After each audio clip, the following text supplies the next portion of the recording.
What's good, YouTube? It's your boy Black Bruce Lee. I'm getting back with you with another video. Today we're going to be going over the UFC 279 event that just happened on pay-per-view. And this time it was Nate Diaz. It was supposed to be Nate Diaz versus Khamzat, but because Khamzat did not make weight, we ended up with Nate Diaz versus Tony Ferguson and Kevin Holland versus Khamzat. Which, in my opinion, was the fights that should have been made in the first place. It made sense. You can't have a man on his way out like Nate Diaz, a legend of the sport, facing an up-and-coming killer like Khamzat. Well, there was some good fights on the card, some not so good fights on the card. Let's get into it, break it down for you. So first off, the first fight of the main card was Johnny Walker versus Ian Cutelaba, where Johnny Walker got the rear naked choke in the first round. And one thing I'll say about this fight is that Johnny Walker really needed a W.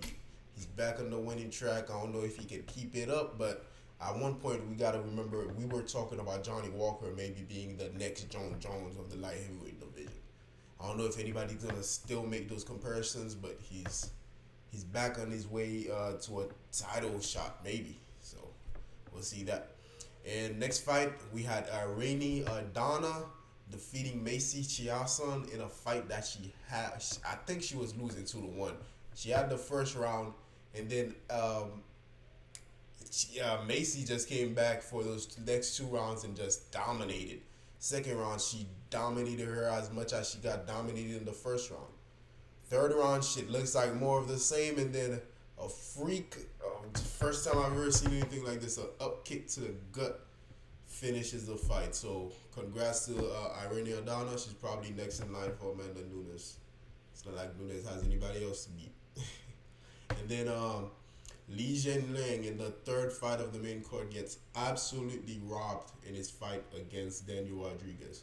This was actually the robbery was made worse, kind of doubled, just because we know that Li Jianliang was giving up a lot of weight in a last second switch to Daniel Rodriguez. It was like 10 pounds or something.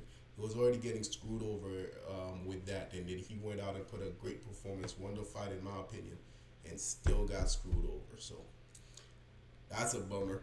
And in the fight that I'm sure everybody wanted to see, Khamzat versus Kevin Holland, and Khamzat, he's literally a monster at this point. I don't even know what to say about Khamzat. He just runs through people. He destroys everybody except for Gilbert Burns. He has destroyed everybody. Nobody's been able to touch him. Maybe a pat on the side of the head. That's not even a punch. Nobody besides Gilbert Burns and this guy's 6 or 7 fights in the UFC has even touched him, which is ridiculous because he is fighting real people. It's not like a guy and he's up and coming. He's just like fighting people out of the top 15. This guy's destroying guys like Kevin Holland, legitimate black belt. There's nothing you can say about it. It's actually shocking. And then in the main event, we had Nate Diaz and Tony Ferguson in one of the most bizarre fights I've ever seen. Maybe top 3. I'll put Francis Ngannou versus Derek Lewis as number 1, and this is definitely top 3. Diaz at times had his hands on the cage, just resting with his back turned. I've never seen anything like it. I can't even make this up. But at the end of the day, he finished. It's not how you start, it's how you finish. And Diaz finished in style. First person to ever submit Tony Ferguson. And you could hang. That's another story. He was the first to beat Conor in the UFC. Now he's the first to submit Tony Ferguson. 2 legends. And another thing is, they didn't look. I'm not gonna lie. I'm a fan of both these guys, but they didn't look the best out there. You can see that they were 2 aging fighters.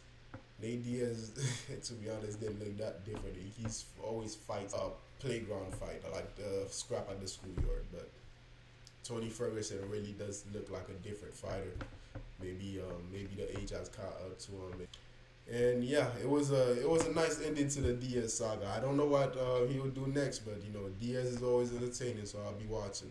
And that's the recap for UFC 279. We had great fights. We had some snoozers, but all in all, it was a good night of fighting. Khamzat looking unbelievable. Until next time, Black Bruce Lee out.